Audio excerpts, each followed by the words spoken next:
Praise the Lord. Praise the Lord. सभी प्रियों को प्रभु के पुनरुत्थान दिवस की हार्दिक बधाई और शुभकामनाएं। निश्चय प्रभु जी उठा है। देखो कि कब्र खाली है। आओ और आनंद से देखो कि दुनिया की एकमात्र कब्र है जो खाली है।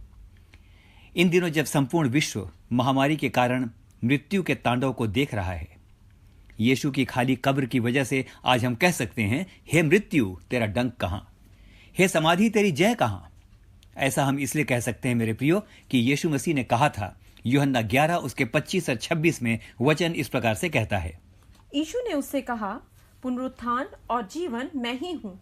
जो कोई मुझ पर विश्वास करता है वह यदि मर भी जाए तो भी जिएगा, और जो कोई जीवित है और मुझ पर विश्वास करता है वह अनंत काल तक ना मरेगा।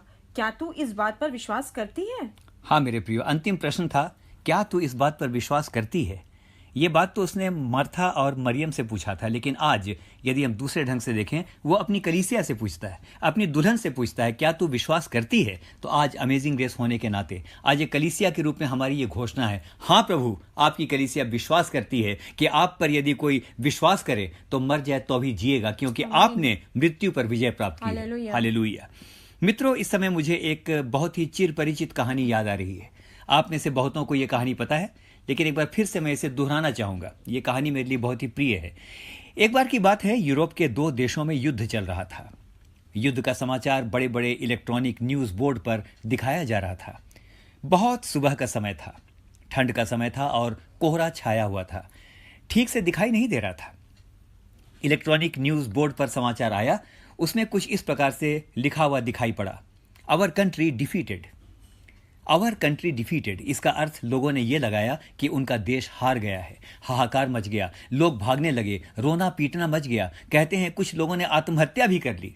लेकिन जब सुबह हुई तो इलेक्ट्रॉनिक न्यूज बोर्ड पर जो धुंधला सा दिख रहा था वो अब साफ साफ दिखाई देने लगा था।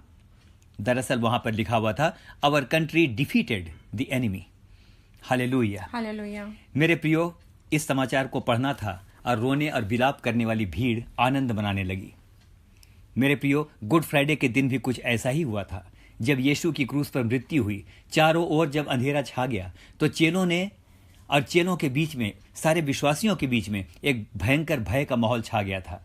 उन लोगों ने डर के मारे अपने दरवाजे बंद कर लिए, दुनिया से मुंह छिपाने लगे और सोचने लगे, हाय अब हमारा क्या होगा। लेकिन ईस्टर की सुबह आई, जब पुनरुत्थान की सुबह भोर आई मेरे प्रियो, तो जय का माहौल छा गया। जय का माहौल वहां पर बन गया। बंद दरवाजों में बंद लोग पवित्र आत्मा से भरपूर होकर के निकल पड़े और यहूदिया और सामरिया और जगत के अंतिम छोर तक प्रभु का वचन फैला दिया। क्योंकि गुड फ्राइडे के दिन लगा था कि मृत्यु जीत गई। गुड फ्राइडे के दिन लगा था यीशु हार गया। लेकिन ईस्टर की सुबह यह समाचार हम में से हर एक के लिए आ गया, मृत्यु हार गई, लेकिन प्रभु यीशु मसीह ने मृत्यु के ऊपर विजय प्राप्त कर ली है। हालेलुया।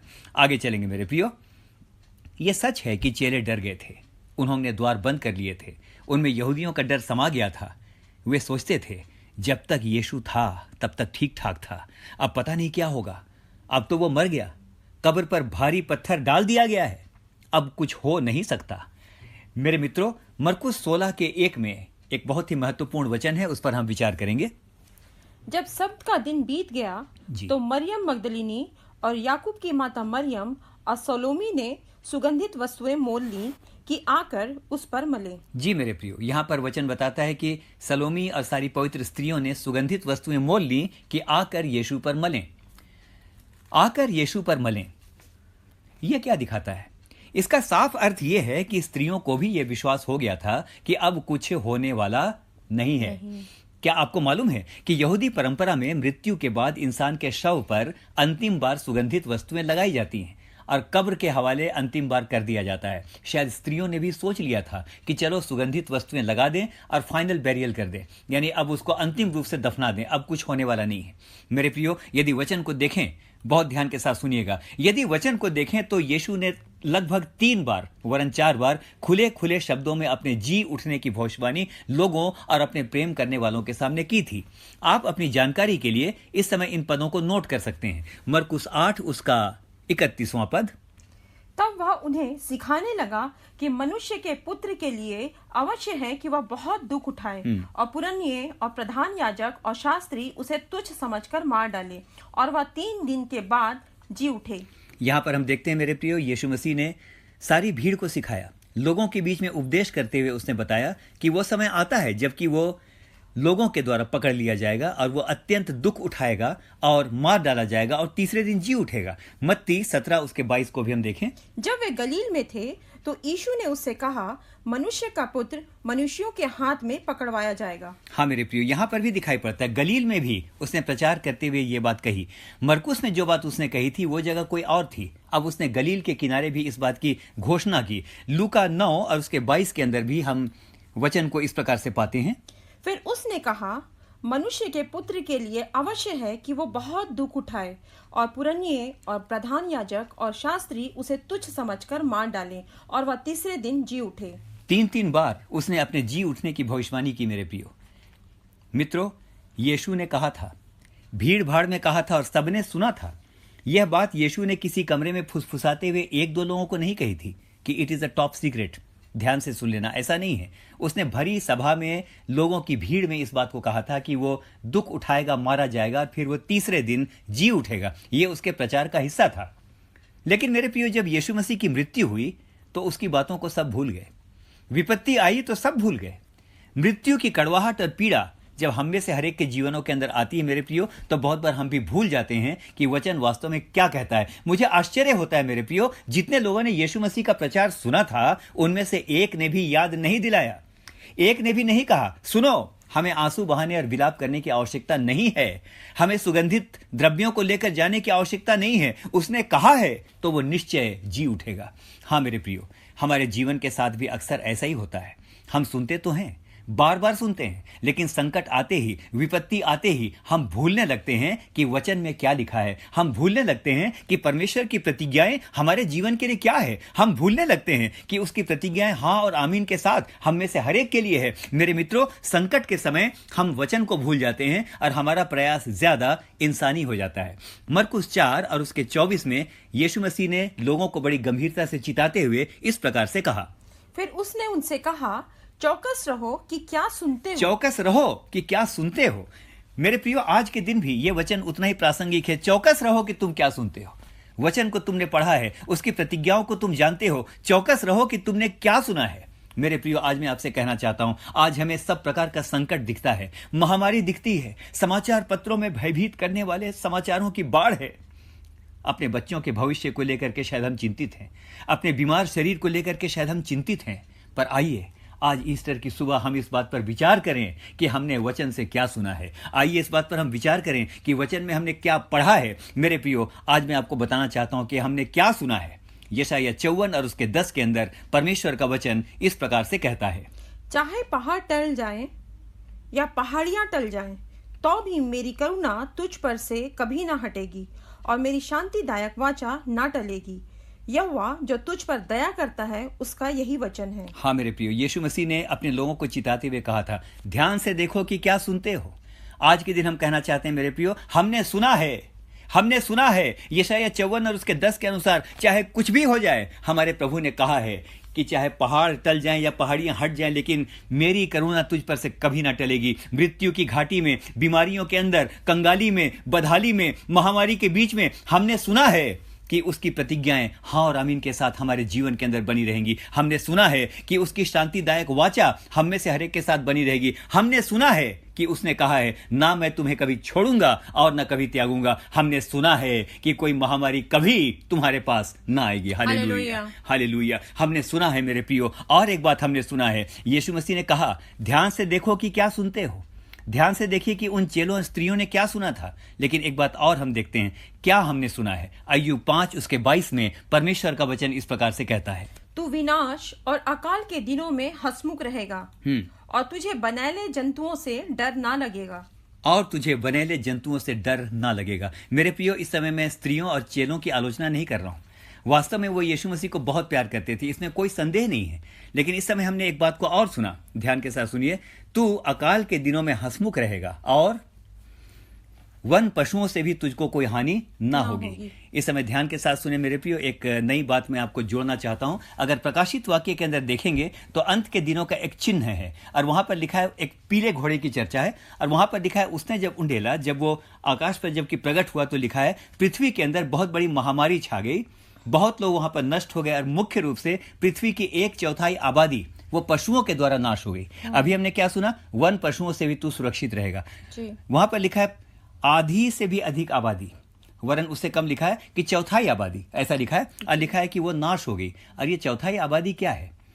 वो भी वन पशु। यदि आप इसके मूल अनुवाद को देखें तो नया नियम कनोए ग्रीक के अंदर लिखा हुआ है और उस कनोए ग्रीक के अंदर हम एक बात को देखते हैं, वहां पर वन पशु नहीं लिखा है, वहां पर लिखा है जहरीले जंतुओं से। इन दिनों जो महामारी फैल रही है, हम देखते हैं मेरे प्रियो कि जहरीले जंतुओं से ये सारी समस्याएं आ रही हैं। आगे चल के एक बात को अपने और देखें, हमारे पास एक से एक हथियार हैं, हमारे पास एक से एक उन्नत हथियार है, टैंक्स हैं, बंदूकें हैं, मशीन गन्स हैं, सब कुछ है। संभव ही नहीं है कि आज के समय में वन पशु आकर के हम में से हर एक को नाश कर दें। उसका अर्थ यह है, बहुत ध्यान के साथ सुने, कि पॉसिबली जहरीले जंतुओं के द्वारा पृथ्वी की आबादी नाश होगी। इस समय सच में हम में से हर एक को बहुत ज्यादा चौकस होना चाहिए मेरे प्रियो, क्योंकि अब प्रभु का दिन बहुत दूर नहीं है मेरे प्रियो।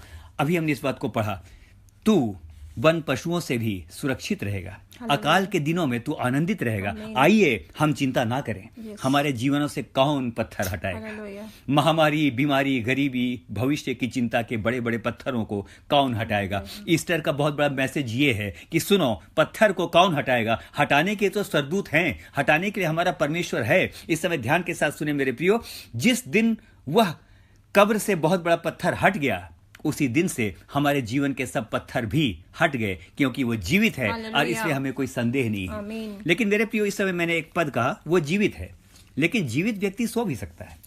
लेकिन परमेश्वर के बारे में क्या लिखा है? वो ना ऊँघता और ना सोता है। लेकिन एक वचन को और देखें, वो जीवित है, जीवित रहने के साथ साथ वो और क्या करता है? यिर्मयाह 1 और उसके 12 को देखेंगे। तब यहोवा ने मुझसे कहा, हाँ, तुझे ठीक दिखाई पड़ता है, हाँ, क्योंकि मैं अपना वचन को पूरा करने के लिए जागृत हूँ। मैं अपने वचन को पूरा करने के लिए जागृत हूँ। क्या हम हालेलुया बोलेंगे? हालेलुया। हमारा परमेश्वर अपने वचन को पूरा करने के जागृत है। उसने जिन बातों को कहा है, जो मुझ पर विश्वास करता है अनंत काल तक ना मरेगा। उसने कहा है कि अकाल और सब प्रकार की बुरी बातों से मैं तुझको बचा करके रखूंगा। जो कुछ उसने कहा है उसको पूरा करने के लिए वो जागृत है। आइए मेरे प्रियो, अब हम आज के अंत में जबकि आते हैं, इस समय और एक विशेष पद पर हम विचार करें, जिस पर आज मैं आपके साथ बातचीत करना चाहता हूं। और आज हम प्रभु की खुली कब्र पर बात कर रहे हैं। लेकिन आइए इस समय हम और एक खुली कब्र की बात करेंगे। भजन संहिता 5 और उसके 9 को इस समय पढ़ेंगे। क्योंकि उनके मुंह में कोई सच्चाई नहीं, उनके मन में निरी दुष्टता है और उनका गला खुली हुई कब्र है। वे अपनी जीभ से चिकनी चुपड़ी बातें करते हैं। जी मेरे प्रियो, यहाँ पर गला, खुली कब्र और जीभ, ये दो बातें मुख्य हैं जिस पर हमको विचार करना चाहिए। हमने ईस्टर की खुली कब्र की बात तो की, लेकिन आज और एक खुली कब्र है जिसकी चर्चा हमें करनी चाहिए अगर हम चाहते हैं कि हम अनंत जीवन को देखें। हम घोषणा करते हैं कि हम अनंत काल तक ना मरेंगे, लेकिन यदि हम इस खुली कब्र की चर्चा नहीं करते तो हमें बहुत ज्यादा सजग होने की आवश्यकता है। यहां पर भी हम एक खुली कब्र की चर्चा पाते हैं जो कि दाऊद कहता है। मेरे मित्रों, शैतान चाहेगा कि हम आज केवल अपने प्रभु की खुली कब्र के बारे में चर्चा करें, गीत गाएं, एक दूसरे को बधाई दें, हैप्पी ईस्टर कहें, बहुत खुश हों, फोन करें, एक दूसरे से बात करें। That's not a problem. शैतान को समस्या नहीं है, क्योंकि ऐसा तो हम साल में बस एक बार करते हैं। साल में एक बार यीशु की खुली कब्र की चर्चा करने में कोई बुराई नहीं है। शैतान नहीं चाहता कि हम उस खुली कब्र की चर्चा करें जिसके बारे में दाऊद कहता है। आइए थोड़ी देर के विचार करें, किनकी चर्चा राजा दाऊद कर रहा है। वह कहता है उनका गला खुली कब्र है, उनकी जीभ तीर के समान है। कौन है वे लोग? यदि पूरा भजन संहिता 5 आप पढ़ें तो आपको पता लगेगा कि दाऊद ने जिन लोगों की बात की है, जिनकी चर्चा की है, वे कठोर वचन बोलने वाले लोग हैं, वे चापलूस और घमंडी लोग हैं। मूल में दाऊद का अर्थ जीभ से है। ऐसे लोगों से उसका तात्पर्य है जिनका गला खुलते ही, मुंह खुलते ही अहंकार और कटु बातें निकलती हैं। याद रखें मेरे प्रियो, यदि गला खुली कब्र है, यदि हमारा वचन अनुग्रह से सलोना नहीं है, तो यीशु की खुली कब्र हमारे लिए मात्र एक त्योहार है। ईस्टर का समय है, पर्व मनाइए, आनंद मनाइए, एक दूसरे को बधाई दीजिए। लेकिन इस अवसर पर आइए एक बात का हम सभी बड़ी गंभीरता से मूल्यांकन करें, और कहें, मैं यीशु की खुली कब्र का पर्व आज मना रहा हूं। मैं यीशु की खुली कब्र का पर्व आज मना रहा हूं। कहीं ऐसा तो नहीं कि मेरा गला ही खुली कब्र हो? हाँ मेरे प्रियो, आइए आगे चलेंगे। नीति वचन 18 उसके 21वें वचन क्या कहता है? जी, जीव के वश में मृत्यु और जीवन दोनों होते हैं। ध्यान देंगे, जीव के वश में जीवन और मृत्यु दोनों होते हैं। और जो उसे काम में लाना जानता है, जी, वह उसका फल भोगेगा। हाँ मेरे प्रियो, जीव के वश में मृत्यु और जीवन दोनों है। ईस्टर मनाइए, पुनरुत्थान पर्व बनाइए, लेकिन आज ये भी देखें, जीव की वजह से कहीं मेरा गला एक खुली कब्र तो नहीं है। आइए आज प्रार्थना करें। मेरे प्यारे प्रभु, यदि आज मेरा गला खुली कब्र है, यदि अपनी जुबान से मैंने बहुतों को चोट पहुंचाया है, तो आज मैं तेरी खुली कब्र के सामने आता हूं। आज मैं तेरी खुली कब्र के सामने आता हूं। अपनी मृत्युंजय की सामर्थ्य से आज मेरी जीभ पर पहरा बैठा, ताकि मैं अनंत जीवन का प्रकाश देखने पाऊं। मेरे प्रियो, हमें एक बात और पता होनी चाहिए, ध्यान के साथ सुने। यीशु की कब्र बारी या बगीचे में थी। यही कारण है कि मरियम मगदलीनी ने प्रभु को माली समझा। पुराने नियम के अंदर अगर आप देखें तो अधिकांश कब्रें बागीचे में ही होती थीं। इसीलिए यीशु की कब्र को गार्डन टूम्ब भी कहते हैं। अदन की वाटिका भी बारी या गार्डन थी। ध्यान से सुनिए, अदन की वाटिका या अदन के गार्डन से आदम के द्वारा मृत्यु आई, लेकिन यीशु के गार्डन ऑफ टूम्ब से जीवन वरन अनंत जीवन आया, क्योंकि वो जी उठा है। हालेलुया। मेरे प्रियो, अब हम बिल्कुल समाप्ति पर हैं। आइए इस समय हम आनंद के साथ कहें, हाँ, क्योंकि वो जी उठा है, उसने मृत्यु से विजय पाई है। हम भी अनंत काल तक जीवित रहेंगे और उसके जी उठने का हम आनंद बनाएंगे। मेरे प्रियो, उसके जी उठने से संसार का सबसे क्रूर शत्रु अंत में हरा दिया गया है, जिसका नाम मृत्यु है। हाँ, उसके साथ हम राज करेंगे और युगान युग हम राज करेंगे। आमीन और फिर से आमीन। Praise the Lord. Praise the Lord.